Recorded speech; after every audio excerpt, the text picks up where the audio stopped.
Hello everyone, welcome to elementary Gyan. In the previous video हमने chemical reactions की two different types discuss की थी। वो कौन कौन सी थी? एक तो थी कॉम्बिनेशन रिएक्शन और दूसरी हमने डिस्कस की थी डीकॉम्पोजिशन रिएक्शन। एंड नाउ इस वीडियो में हम डिस्कस करेंगे next type of chemical reactions जो कि होती हैं displacement reactions.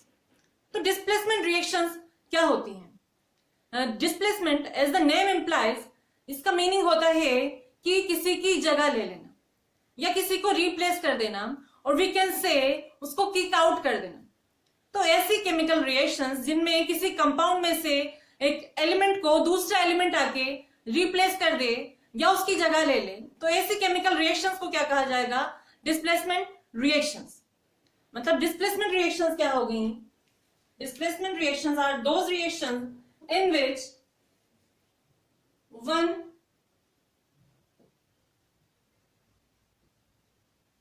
element takes the place of another element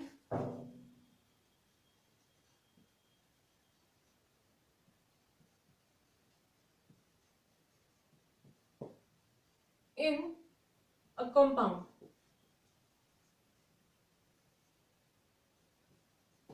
Are called displacement reaction. ऐसी रिएक्शन जिनमें कोई एक एलिमेंट आकर किसी कंपाउंड में से दूसरे एलिमेंट को रिप्लेस कर दे, उसकी जगह ले ले या उसको किक आउट कर दे, तो ऐसी रिएक्शंस को कहा जाता है डिस्प्लेसमेंट रिएक्शंस। तो डिस्प्लेसमेंट रिएक्शंस को हम एक एग्जांपल की हेल्प से समझते हैं। फॉर एग्जांपल हमारे पास क्या है? हमारे पास एक है कॉपर सल्फेट का सोल्यूशन। कॉपर सल्फेट एक ब्लू कलर्ड सब्सटेंस होता है, CuSO4। ये ब्लू कलर का सब्सटेंस होता है। तो जब इसके एक्वस सोल्यूशन में, इस कॉपर सल्फेट के एक्वस सोल्यूशन में जब एक जिंक की स्ट्रिप डाली जाती है, जिंक एक मेटल होता है सिल्वर कलर का, तो इसमें जब जिंक की एक स्ट्रिप डाली जाएगी तो पता है क्या होता है? ये जो ब्लू कलर सोल्यूशन होता है ना, इसका कलर फेड होने लगता है और ये कलरलेस हो जाता है। और साथ ही क्या होता है? ये जो जिंक स्ट्रिप हमने डाली थी, इस पे एक रेड ब्राउन कलर का सब्सटेंस आके डिपॉजिट होने लगता है। तो इसकी केमिकल रिएक्शन क्या होगी? इसमें कॉपर सल्फेट की जगह जिंक सल्फेट फॉर्म होता है जो कि कलरलेस सब्सटेंस होता है। जिंक सल्फेट का फॉर्मेशन हो जाता है और साथ में कॉपर जो है वो लिबरेट होता है। मतलब ये जो जिंक की स्ट्रिप थी हमारे पास, उस पर जो रेड ब्राउन कलर का सब्सटेंस था वो क्या था? वो कॉपर आके डिपॉजिट हो जाता है उस पर। और ये जो जिंक सल्फेट है ये कलरलेस होता है, कलरलेस सॉल्यूशन। ये भी एक्वस सॉल्यूशन ही मिलेगा। तो यहां पर आप देखिए, यहां पर क्या हुआ? यहां पर कॉपर सल्फेट जो ब्लू कलर का सब्सटेंस था, उसके साथ जब हमने जिंक की रिएक्शन कराई तो जिंक ने क्या किया? कॉपर को डिस्प्लेस कर दिया। यहां देखिए, जिंक ने कॉपर को डिस्प्लेस कर दिया और उसकी जगह लेकर यहां पर उसने सल्फेट के साथ कंपाउंड का फॉर्मेशन कर लिया। दैट मींस ये क्या है? ये डिस्प्लेसमेंट रिएक्शन होती है। तो अब इस जो रिएक्शन है इसके पीछे मैकेनिज्म क्या है ये हम डिस्कस करेंगे कि मतलब ऐसा क्या हुआ कि जो जिंक है इसने कॉपर को डिस्प्लेस कर दिया। तो आप ये जानते होंगे कि अलग अलग एलिमेंट्स जो होते हैं उनकी रिएक्टिविटीज अलग अलग होती हैं। मतलब कोई जो एलिमेंट है या कोई, अगर हम मेटल की बात करें तो किसी मेटल की जो इलेक्ट्रॉन डोनेट करने की पावर जो होती है वो ज्यादा होती है, किसी की कम होती है। तो on the basis of the reactivity in elements को या मेटल्स को एक सीरीज में लिखा जाता है और उस सीरीज को बोला जाता है रिएक्टिविटी सीरीज। तो इन डिस्प्लेसमेंट रिएक्शंस को समझने के लिए it is essential to know the reactivity series of metals. Metals की रिएक्टिविटी सीरीज क्या होती हैं वो हम देखते हैं। Reactivity series. तो रिएक्टिविटी सीरीज क्या होगी? ये एक मेटल्स जो है, मेटल एलिमेंट, इनका अरेंजमेंट होता है in a vertical column. Vertical column में मेटल्स को अरेंज कर दिया जाता है उनके डिक्रीजिंग ऑर्डर ऑफ रिएक्टिविटी के अकॉर्डिंग। उनकी रिएक्टिविटी के अकॉर्डिंग उनको किस तरह से अरेंज कर देंगे कि जो हाईली रिएक्टिव मेटल होगा वो तो क्या होगा, टॉप मोस्ट प्लेस पर होगा, और जो लीस्ट रिएक्टिव होगा वो सबसे नीचे होगा। तो रिएक्टिविटी सीरीज मेटल की क्या होती है, लेट अस सी, मतलब जो मोस्ट रिएक्टिव एलिमेंट होगा वो तो क्या होगा, टॉप पर होगा। तो इसकी ये जो सीरीज है ये क्या है, रिएक्टिविटी सीरीज कहते हैं इसको। तो रिएक्टिविटी सीरीज में क्या है, फर्स्ट एलिमेंट जो होता है वो होता है पोटेशियम, उसके बाद आता है सोडियम, देन कैल्शियम, उसके बाद मैग्नीशियम, देन एल्यूमिनियम, फिर उसके बाद आता है जिंक, देन फेरस, उसके बाद होता है लेड, एंड देन हाइड्रोजन, और फिर हाइड्रोजन के बाद आता है copper, then mercury, then silver, और लास्ट में आता है ओरम जो कि होता है गोल्ड। तो ये क्या है, ये जो टॉप मोस्ट पोजीशन पे है रिएक्टिविटी सीरीज में पोटेशियम, ये क्या है, मोस्ट रिएक्टिव एलिमेंट है, मोस्ट रिएक्टिव मेटल। एंड जो डाउन मोस्ट पोजीशन पर है, मतलब लास्ट में जो है गोल्ड, वो क्या है, लीस्ट रिएक्टिव है, इसकी रिएक्टिविटी सबसे कम है, least reactive metal. And as we go down in this series, जैसे जैसे हम इस सीरीज में नीचे मूव करते हैं तो रिएक्टिविटी क्या होगी, डिक्रीज होती रहती है, रिएक्टिविटी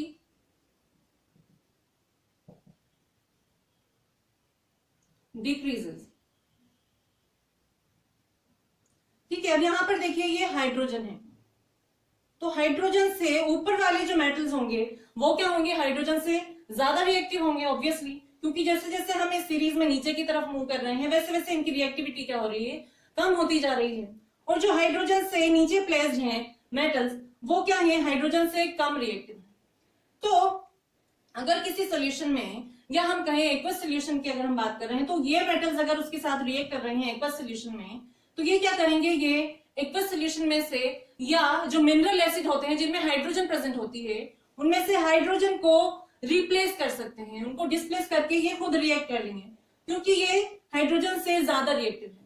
और इसी अगर हम एक्वस सोल्यूशन में या वाटर और एसिड्स की रिएक्शन कराते हैं जो मेटल्स हाइड्रोजन से बिलो प्लेस्ड हैं, तो इन मेटल्स को अगर हम रिएक्ट करेंगे वाटर के साथ तो ये हाइड्रोजन को डिस्प्लेस नहीं करते हैं, क्योंकि वो क्या है, वो हाइड्रोजन से लीस्ट रिएक्टिव है, हाइड्रोजन से उनकी रिएक्टिविटी कम है, इस वजह से वो हाइड्रोजन को रिप्लेस नहीं करेंगे। तो इस रिएक्टिविटी सीरीज को की हेल्प से हम ये बता सकते हैं कि किसी भी रिएक्शन में डिस्प्लेसमेंट होगा या नहीं होगा, मतलब कोई एलिमेंट उसके सॉल्यूशन में से उस एलिमेंट को या मेटल को डिस्प्लेस कर पाएगा या नहीं कर पाएगा, ये हमें किससे पता चलता है, रिएक्टिविटी सीरीज से। तो यहां से हम डिस्प्लेसमेंट रिएक्शंस को ऐसे भी डिफाइन कर सकते हैं कि ऐसे रिएक्शंस जिनमें more reactive substance less reactive substance को क्या कर दे, रिप्लेस कर दे या उसकी जगह ले ले, तो ऐसी रिएक्शंस को कहा जाता है डिस्प्लेसमेंट रिएक्शन। तो इसकी एक और डेफिनेशन हो गई, reactions in which more reactive element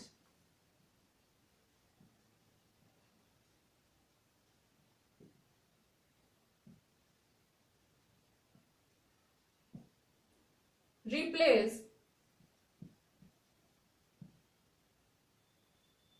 less reactive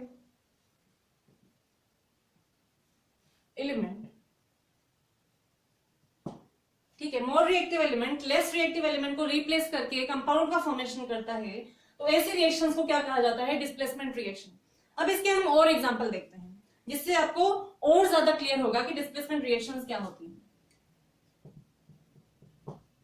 first example है, फर्स्ट तो सॉरी होगा, एक और एग्जांपल है, इसमें क्या होगा, मैग्नीशियम, मैग्नीशियम मेटल की जब हाइड्रोजन क्लोराइड के साथ रिएक्शन कराई जाती है तो ये रिएक्ट करके क्या करता है, यहाँ आप देखिए ये क्या है, मिनरल एसिड है, यहाँ पर हाइड्रोजन प्रेजेंट है, और ये क्या है, मैग्नीशियम मेटल है।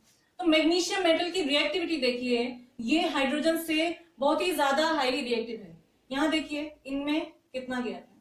तो मैग्नीशियम क्या है, हाईली रिएक्टिव है, हाइड्रोजन से ज्यादा रिएक्टिव है, तो ये क्या करेगा, ये हाइड्रोजन को रिप्लेस कर देगा, और ये जो क्लोरीन है इसके साथ रिएक्ट करके मैग्नीशियम क्लोराइड का फॉर्मेशन कर लेता है, MgCl2 का फॉर्मेशन होगा और साथ में हाइड्रोजन गैस रिलीज होगी। तो ये भी क्या है, ये भी डिस्प्लेसमेंट रिएक्शन है। ऐसे ही एक और एग्जांपल हम देखें तो सोडियम मेटल की जब वाटर से रिएक्ट कराया जाएगा, सोडियम मेटल है और साथ में क्या है, वाटर, तो सोडियम मेटल वाटर के साथ रिएक्ट करके क्या करेगा, ये भी हाइड्रोजन को रिप्लेस कर देगा, क्योंकि यहाँ देखिए रिएक्टिविटी सीरीज में ये सेकंड मतलब अपर मोस्ट जो प्लेस है सेकंड वाला, यहाँ पर क्या है, सोडियम प्लेस्ड है, मतलब इसकी रिएक्टिविटी हाइड्रोजन से बहुत ज्यादा है। तो ये हाइड्रोजन को इजीली क्या करता है, रिप्लेस कर देता है। और इसका क्या मतलब है रिएक्टिविटी का, मतलब ये जो मेटल्स हैं ये बहुत ही इजीली क्या करेंगे, इलेक्ट्रॉन्स को डोनेट कर सकते हैं, इसलिए ये हाईली रिएक्टिव है। तो यहाँ पर ये हाइड्रोजन को रिप्लेस करके किसका फॉर्मेशन कर लेता है, सोडियम हाइड्रोक्साइड का, और साथ में हाइड्रोजन गैस रिलीज होती है। ठीक है, तो ये तो जो दोनों रिएक्शन, ये तीनों रिएक्शन जो हमने यहाँ डिस्कस की हैं, ये तो थी एक्वस सोल्यूशन में, मतलब जब पानी के साथ इनको डिसोल्व कर दिया जाता है तो ऐसे उस सॉल्यूशन को क्या कहते हैं, एक्वस सॉल्यूशन। तो ये एक्वस सॉल्यूशन वाली डिस्प्लेसमेंट रिएक्शंस थी, और ज्यादातर जो डिस्प्लेसमेंट रिएक्शंस होती हैं वो एक्वस सॉल्यूशन में ही होती हैं। लेकिन ऐसा नहीं है कि ये सॉलिड में नहीं होती, और सॉलिड में भी होती है डिस्प्लेसमेंट रिएक्शन। वो क्या होंगी उसका एग्जांपल हम देखते हैं। सॉलिड वाली जो डिस्प्लेसमेंट रिएक्शन है वो होती है ferric oxide Fe2O3, ferric oxide की फेरिक ऑक्साइड जब एल्यूमिनियम के साथ रिएक्ट करता है तो ये क्या करेगा, यहां से एल्यूमिनियम आयरन को डिस्प्लेस कर सकता है, क्योंकि एल्यूमिनियम की क्या है, रिएक्टिविटी आयरन से ज्यादा है। यहाँ देखिए ये Fe है, ये इससे नीचे प्लेस्ड है। ठीक है, तो यहाँ पर इस रिएक्शन में फेरिक ऑक्साइड में से एल्यूमिनियम का क्या करेगा, आयरन को डिस्प्लेस कर देगा, तो आयरन यहां से फ्री हो जाएगा, इट गेट्स फ्री, और यहाँ पर किसका फॉर्मेशन हो जाएगा, एल्यूमिनियम ऑक्साइड Al2O3 जिसका फॉर्मूला होता है, और साथ में मोल्टन स्टेट में जो आयरन है वो रिलीज होता है। तो ये तो बात थी डिस्प्लेसमेंट रिएक्शंस ऑफ मेटल्स की, कि मेटल में डिस्प्लेसमेंट रिएक्शंस कैसे होती हैं। अब ऐसे ही जो डिस्प्लेसमेंट रिएक्शन होती हैं ये नॉन मेटल्स में भी अगर होती हैं। नॉन मेटल्स में कैसे होती हैं वो हम देखते हैं। पहले हम नॉन मेटल की जो हेलोजन्स होती हैं उनकी रिएक्टिविटी देखते हैं। तो हेलोजन में से सबसे ज्यादा रिएक्टिव होती है फ्लोरीन, ये आपको पता होना चाहिए। हाईली रिएक्टिव होती है फ्लोरीन, देन क्लोरीन, उसके बाद होती है ब्रोमीन, एंड लीस्ट रिएक्टिव होती है आयोडीन।